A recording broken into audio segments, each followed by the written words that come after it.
બનાસકાંઠામાં આંગણવાડી કાર્યકરોને બીએલઓની કામગીરી સોંપતા કાર્યકરોમાં નારાજગી। આંગણવાડી કાર્યકરો કલેક્ટર અને પ્રાંત અધિકારીને આવેદનપત્ર આપ્યું। 7 ધોરણ પાસ આંગણવાડી કાર્યકરોને બીએલઓની કામગીરી સોંપવામાં આવતા આંગણવાડી કાર્યકરોએ વિરોધ નોંધાવ્યો। હાઈકોર્ટના આદેશ હોવા છતાં પણ કામગીરી સોંપવામાં આવતા આવેદનપત્ર અપાયું તો આંગણવાડી કાર્યકરોને સોંપવામાં આવેલી કામગીરી પરત ખેંચવા કરી માંગ।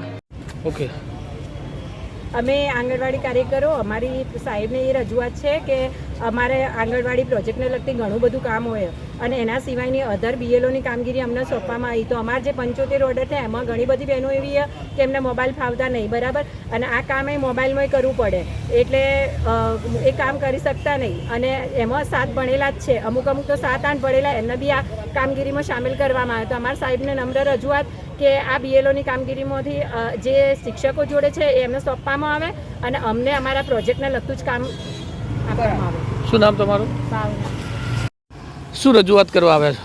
આજે પાલનપુર પ્રાંત અધિકારી સાહેબને અમે રજૂઆત કરી કે આઈસીડીએસની આંગણવાડીની વર્કરને જે કામ બીએલઓનું સોંપવામાં આવ્યું છે એના વિરોધમાં અમે લેખિત આપ્યું છે, કારણ કે અમારી આઈસીડીએસ વિભાગને હાઈકોર્ટના હુકમ અને સરકારે નિયામકશ્રીએ પણ અમને ના પાડી છે કે હાઈકોર્ટના હુકમને અનુસરીને આઈસીડીએસ સિવાયની કોઈ કામગીરી ના આપવી છતાં પણ બીએલઓની કામગીરી આંગણવાડી વર્કરને જે 7 ભણેલી છે, જે ઓછું ભણેલી છે એવી બહેનો પણ બીએલઓની કામગીરી આપી છે તો આનો અમે વિરોધ કરીએ છીએ।